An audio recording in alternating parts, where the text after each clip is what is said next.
ரைட்பா. சராசரி இந்த வார்த்தையோட மீனிங் என்னப்பா? சராசரின்னா என்ன? ஆவரேஜ்னா என்ன? இப்போ இந்த கிளாஸில் ரைட்டா, இப்போ ஒருத்தவங்க ஒரு ஏஜ் இருக்குது, ஒருத்தவங்க 20 வயசு இருப்பீங்க, 19, ஒன்று 21, 22, 23, 25, 26, 27 கூட இருக்குன்னு வச்சிங்களேன். இப்போ இந்த கிளாஸுடைய சராசரி வயதுன்னா என்னப்பா? எல்லாருடைய வயசையும் ஆட் பண்ணிவிட்டு, ஓகேவா, உங்கள் கிளாஸில் இருக்கக்கூடிய, இப்போ நம்ம கிளாஸில் இப்போ எவ்வளோ பேர் இருக்கோம்? ஒரு தோராயமாக 20 ஸ்டூடெண்ட்ஸ் இருக்குது, 20 பேர் இருக்கீங்க. இப்போ உங்கள் எல்லாருடைய ஏஜை ஆட் பண்ணிவிட்டு அது 20 பேரால் வகுத்தா சராசரி வயது ஒரு 22 கிடைக்குன்னு வச்சுங்க. அப்போ இதான் இந்த கிளாஸுடைய சராசரி வயது 22. ஒவ்வொருத்ததும் வெவ்வேறு வயசு, ரைட்டா? நீங்கள் எடுத்தீங்கன்னா இப்போ வயசு என்னப்பா? 19 வயசு உங்களுக்கு. உங்களுக்குப்பா என்ன ஏஜ்? 19. உங்களுக்குப்பா 18. உங்களுக்கு 18. உனக்குப்பா? உனக்கு தான்ப்பா 20 வயசு. அதனால் ஒருத்தர் பாருங்க 18 சொன்னார், 19 சொன்னாங்க, 20 சொன்னாங்க, சரி 21. ஸோ அந்த மாதிரி இந்த கிளாஸில் எல்லாம் டிஃப்ரெண்ட் ஏஜில் இருக்கீங்களா? அப்போ எல்லாருடைய வயசை கூட்டி இப்போ நம்ம 20 பேர் தான் இருக்கோம் அதிகபட்சம். 20ஆல் வகுத்தா அப்போ இந்த கிளாஸுடைய சராசரி வயது என்ன அப்படின்னு நம்ம கண்டுபிடிச்சிடலாம், ரைட்டா? அப்போ ஆவரேஜ்னா இதுதான். இப்போ ஆவரேஜ்னா ஷார்ட்டாக என்ன எழுதலாம்? சராசரினா மொத்தம் பை எண்ணிக்கை, இல்லை கூடுதல் பை எண்ணிக்கை அப்படின்னு எழுதணும், ரைட்டாப்பா?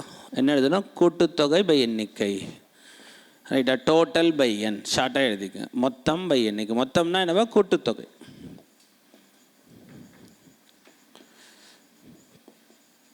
ஷார்ட்டாக இது வந்து டோட்டல் பை என் அப்படின்னு எழுதிக்கோங்க. டோட்டல்னால் என்னவா? கூட்டுத்தொகைப்பா, கூட்டு பலன் பை எண்ணிக்கை அப்படின்னு எழுது, ரைட்பா? இப்போ நான் ஷார்ட்டாக இப்படி எழுதுறேன்ப்பா. 1, 2, 3, 4, 5 இந்த 5 எண்களோட சராசரி என்னப்பா? எப்படிப்பா கண்டுபிடிப்பீங்க?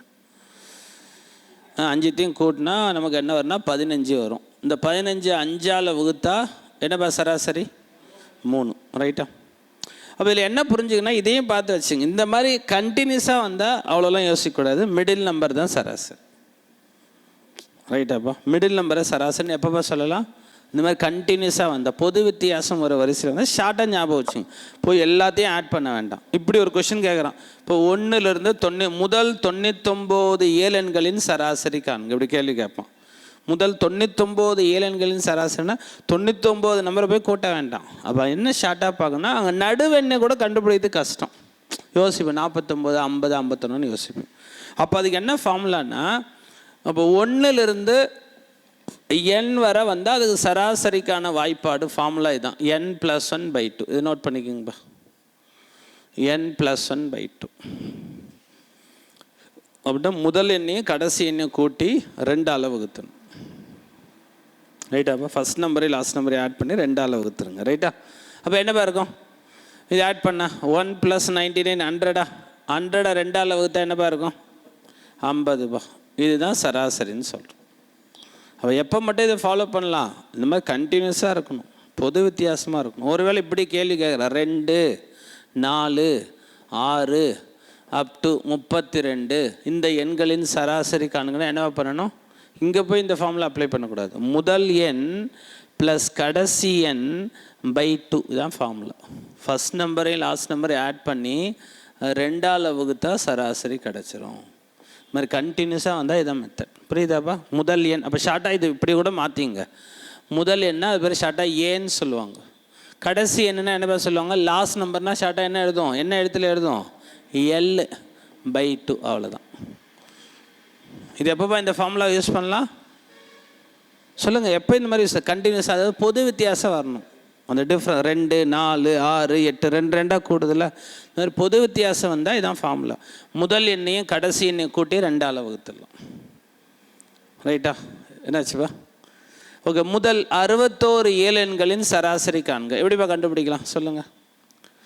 முதல் 61 ஏழெண்களின் சராசரி காண்க. நம்ம என்ன சொன்னோம்? கண்டினியூஸாக வந்தால் ஃபஸ்ட்டையும் லாஸ்ட்டையும் கூட்டுங்க, 2ஆல் வகுத்துருங்க, முடிஞ்சு போச்சு. அப்போ 62 2ஆல் வகுத்தா என்னப்பா இருக்கும்? 62 61 2ஆல் வகுத்தா தான் 60. நீங்கள் என்ன பண்ணிட்டீங்கன்னா இதுக்கு சொல்லிட்டீங்க, 61 2ஆல் வகுத்துட்டீங்க. முதல் எண்ணையும் கடைசி எண்ணையும் கூட்டி தான் 2ஆல் வகுக்கணும். அப்போ என்னப்பா இருக்கும்? 31. இப்போ ஒருவேளை நமக்கு இந்த மாதிரி பொது வித்தியாசம் இல்லை, 1, 4, 6, 8, 13, இப்போ இந்த 5 நம்பரோட சராசரி கேட்டால் என்னப்பா சொல்லலாம்? இங்கே பொது வித்தியாசம் இருக்கா? இல்லை. ஏன் இல்லைப்பா? இங்கே 3 ஆட் ஆகுது, 2 மாறி மாறி எடுத்துப்போம். அப்போ இப்போ என்ன பண்ணோம், எல்லா எண்ணையும் கூட்டணும். அப்போ 1 + 4 5, 5 + 6 11 + 8 19, 19 + 13 32வா 32. இப்போ இது 5ஆல் வகுத்து டெசிமலில் வரும். 6 5 30 ரைட்டாப்பா. 2 5ஆல் வகுத்தா நமக்கு 0.4 வரும். 20/5 4 இந்த மாதிரி சொல்லலாம். 6.4 இதான் சராசரி. ரைட்டா? சரி, இப்போ நான் என்ன சொல்கிறேன், ஒரு ஃபேமிலியில் ஒரு 5 பேர் இருக்காங்கப்பா. ரைட்டா? இந்த 5 பேருடைய மொத்த வயது 100பா. ஒரு ஃபேமிலியில் ஒரு 5 பேர் இருக்காங்க. அந்த 5 பேரோட வயசை கூட்டினா 100. ரைட்டா? அப்படின்னா அந்த குடும்பத்தோட சராசரி வயது என்னப்பா? அந்த குடும்பத்தோட சராசரி வயது, மொத்த வயது 100ன்னு சொல்லிட்டேன். அந்த ஃபேமிலியில் 5 நபர்கள் இருக்காங்க. அந்த ஃபேமிலியோட ஆவரேஜ் ஏஜ், சராசரி வயது கேட்குறேன். சராசரின்னு நம்ம சொன்ன பாயிண்ட் இவ்வளோ தான்ப்பா. மொத்தம் எண்ணிக்கை. அப்போ டோட்டலாக அவங்களோட வயசு 100, எண் வந்து 5. 100 5ஆல் வகுத்தா என்னப்பா கிடச்சிரும்? சராசரி கிடச்சிரும். சரி, இப்போ இதே கொஷினோட மாற்றி சொல்கிறேன். ஒரு ஃபேமிலியில் 4 பேர் இருக்காங்கப்பா. அந்த 4 பேருடைய சராசரி வயது, ரைட்டாப்பா, சராசரி வயது ஓகேங்களா? நான் என்ன சொல்கிறேன், 25பா. அப்படின்னா அந்த குடும்பத்தோட மொத்த வயது என்னப்பா? சராசரினா என்னப்பா? மேபி ஒருத்தவங்க வயசு 25 இருக்கலாம்.